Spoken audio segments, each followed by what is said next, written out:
Are you familiar with Neil Donald Walsh? No, but I am familiar with Neil Armstrong. Is he the same thing? No. No. Neil Donald Walsh wrote a series of books called Conversations with God. I've heard of that. And I love that. We both love that. Is it rad? Yeah, okay. It's super rad. And the concept there is um, that the universe, God, is absolute love, pure love. But being absolute, just one thing, we're all familiar with the concept of oneness. Yeah. We are all one. Hmm. But as just one thing, being absolute love, it has no ability to have experience because it's only one thing. It needs another Yes. something to relate A to. reflection of itself. Right. Yeah.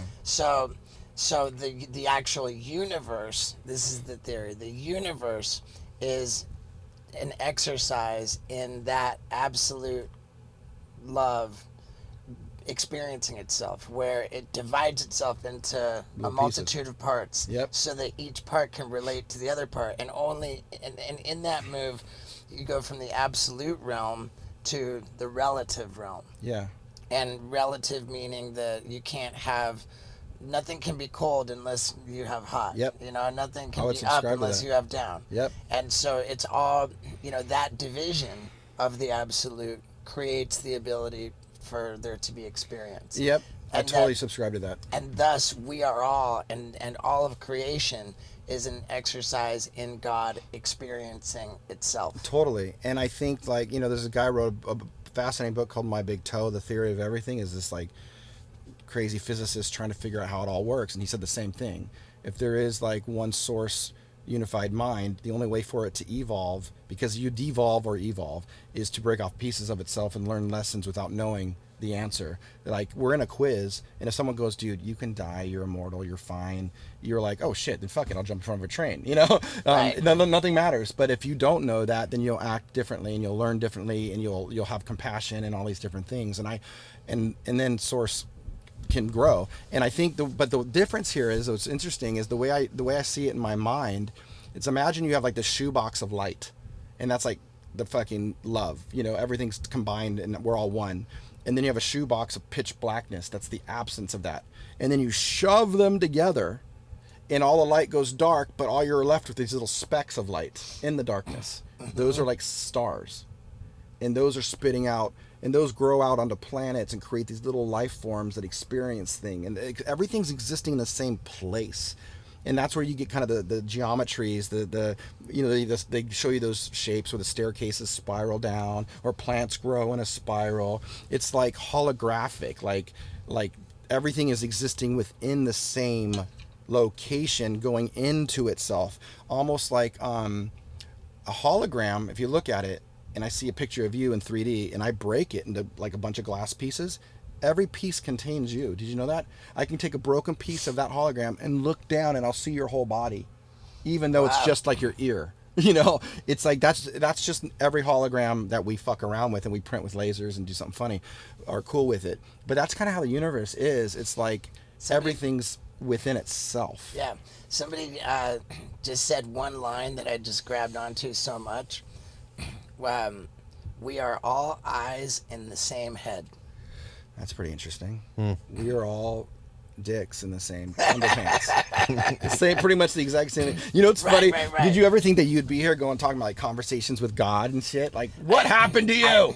I mean, like, it's something that began for me, like, before sobriety and shit, Like, I did drugs to the point where the compartments between different things eroded. Yeah. And I really, really latch on it. It resonates with me what you said about the frequencies. High frequency is love, and then down here it gets darker, and and for me, drugs became super spiritual, like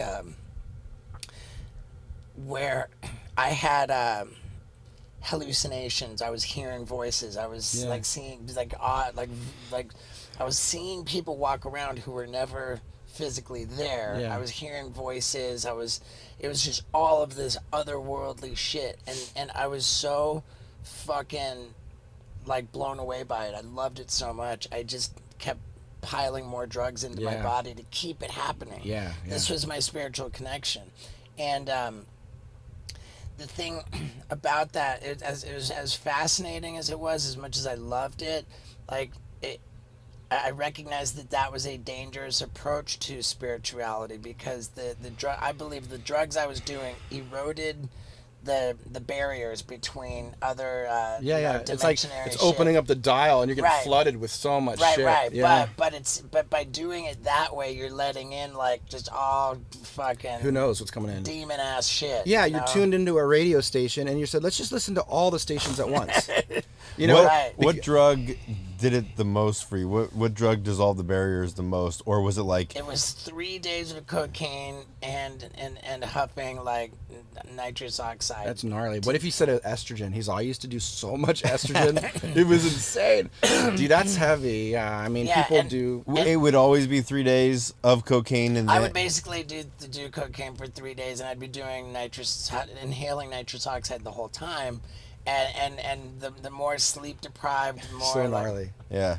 yeah, They like should have studied you in the government, because I think they're like, they got all into LSD and all that shit in the 60s. I used to need the Steve-O kid. Like, we got to see what the fuck it's all. He knows everything about drugs. Let's fucking figure it out. But were you like doing drugs? You're like, all right, day 2, I got one more day and then I can start seeing some shit, or it just happened and you... I think day 3, his body's shutting down, and he's like, probably time to stop. I don't know if it was a plan, yeah. right? I mean, like it generally day 3 was where I was. On It's like my Navy final SEAL stretch. Hell Week, except they're not on coke, but there's sleep deprivation and stuff. I was on my final stretch at that point, but you know, like compared to now, and I've got like when you were talking about how we're not reactive, but we're inducers. We're inducer. We're creating our. We're literally. Right. This is quantum physics. Like, we don't know this, but Right. the scientists know this. Well, I'm so struck by that, because for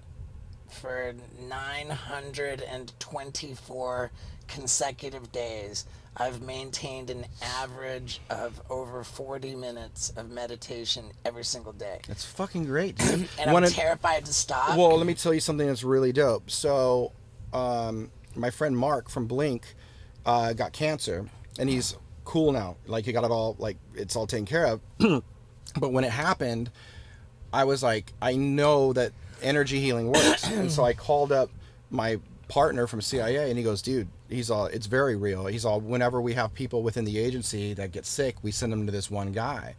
And what they do is, it's a really cool story. There's a PhD that saw this dude that was energy healing, you know, and he's like, well, I want to test you in the lab. And so they set up all these experiments with all these mice, gave all the mice cancer, and the day before or something, the energy healer was like, I can't do it.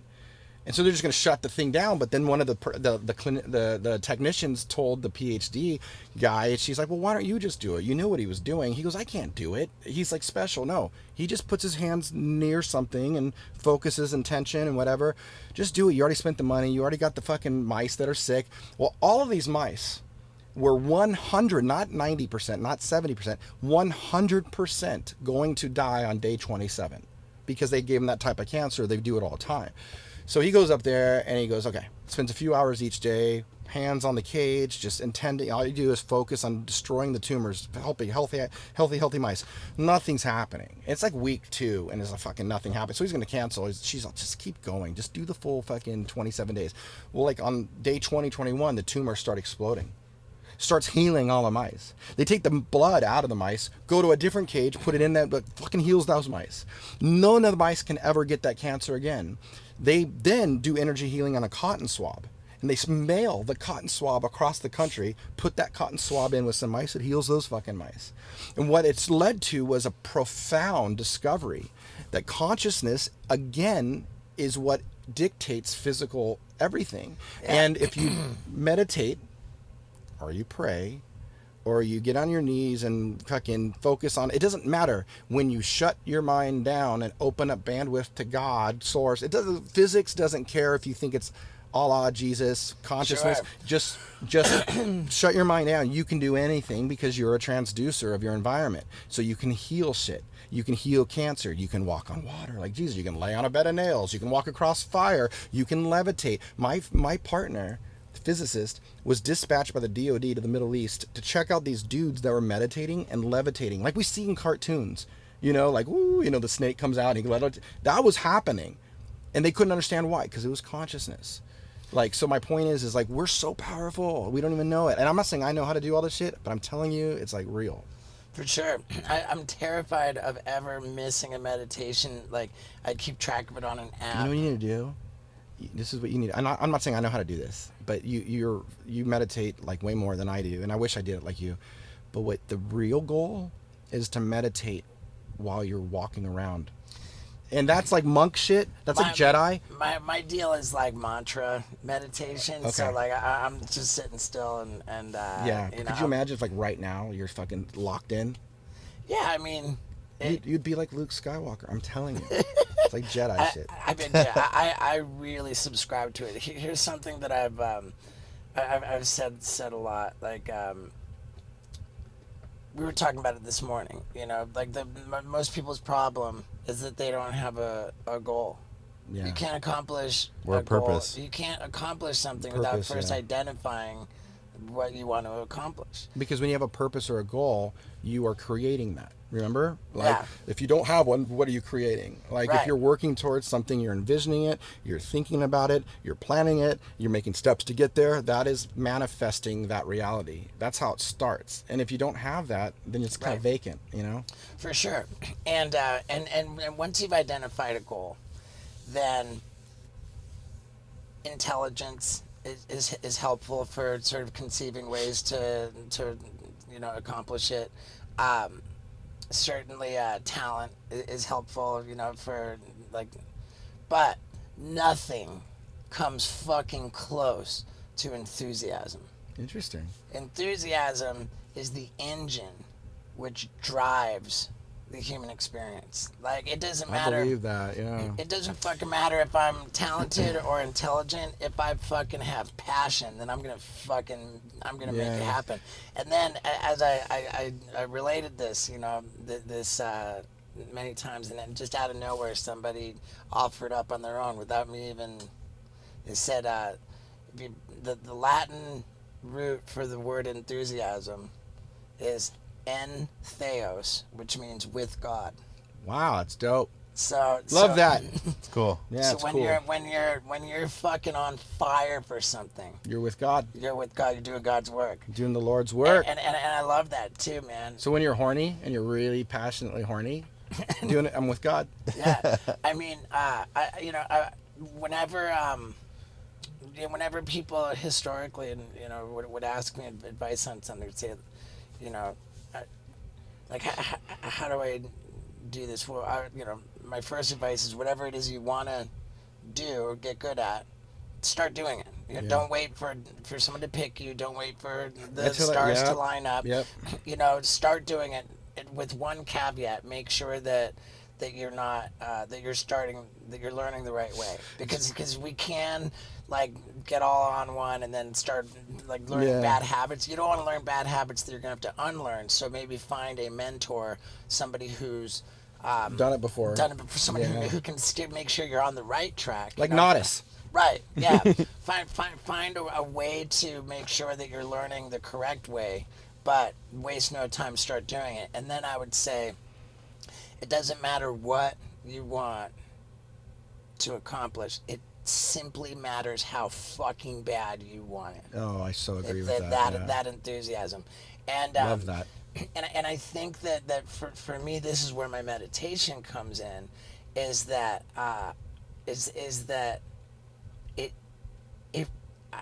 feel that it plugs me in. I plug into this fucking source, whatever, where like I've got the intention, you know, I've got the intention, I've got the fucking enthusiasm, and I just plug into the source, which I fucking believe that the universe conspires in my favor because I meditate. No, it does. Dude, trust me, you're not the first person that works for. Like, I know people that are so hardcore on that, because it literally dictates everything else is calm, clear, present, and things just start happening for you because you connect and you let all the bullshit go, and you just get like this the juice of fuel that you need. I mean, you're a consciousness, you're a being that's living through consciousness. So why would you not stop to fuel that tank? I totally subscribe to it, and I think it's really awesome that you do it. Well, thanks, man. Yeah, when I first met Mario, our buddy Mario, he said he grew up with you in New Mexico, and he said you just always go up to people like, "Hi, my name is Steve. I'm gonna be on TV one day." Love that. And I think the difference between you and somebody else is like, and correct me if I'm wrong, but was there any doubt that one day you'd be on TV, or did you know? I was pretty. Because that's enthusiasm. Yeah, oh dear, I had tireless enthusiasm. I believed that one of two things was going to happen. I was going to either make my mark and become famous in life, or all of the video that I was recording and effectively stuffing into a bottle would be discovered after I died. Yeah, one of the two, but you will make it. Yeah. Cool. Yeah, that was everything that I was about. I was like, oh, dude, this footage lives forever. Like, this footage lives, so let me make sure this footage is fucking badass. I gotta tell you, when you did the fucking Wild Boys, Yeah. that thing with the hot dogs and the lions was the gnarliest thing I think I've ever seen in my life.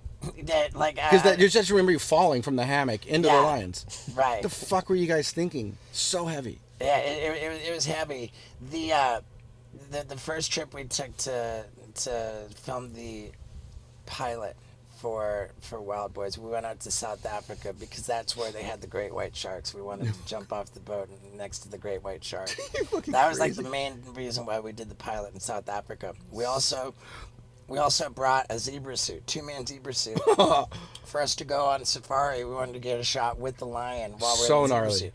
They told us, like, that's not how it fucking works. You don't fucking, you don't fuck around with lions like that. Nobody. We brought the suit out there, zebra suit. We brought the zebra suit out there to do that, and they're like, no. So like we would get in the zebra suit on safari, like when there was like different scenes going on, but never with an actual lion around, because no one would let us do that. So we had all this footage, and then we're like, well, fuck, what are we gonna do? And they had this company called Hollywood Animals in California, and so we got the final shot. The final bit was shot in California with one of these fucking. So funny, so gnarly. And so everything where we're with lions, like up in the tree with the lions, like that's Hollywood Animals. Still scary, dude. I don't give a fuck. It's a lion, dude. Was it not a lion? All of a sudden, yeah, it's still a lion. It's gnarly. It's so gnarly. My closest call with death was a lion climbing up a tree and getting all on me, and like moments before, I had made some snarky comment about Siegfried and Roy. It was like, that's why you got a lesson, a life lesson. Yeah, dude, I got a major life lesson. But dude, like among the most fascinating fucking conversations we've ever had. Oh, good, Dan. I appreciate that. Yeah, for sure. I appreciate both you guys, and dude. I got to jump back in the studio. We appreciate you. Yeah, thank you so much, and yeah, like anything. I'm gonna steal this from Mike Tyson every time. There's millions of people. What do you want to say to them? What do I want to say? What do I want to say to all these people? I want to say that a lot of people don't understand me or my thinking or what I'm doing. A lot of people hear the UFO thing and don't really get it.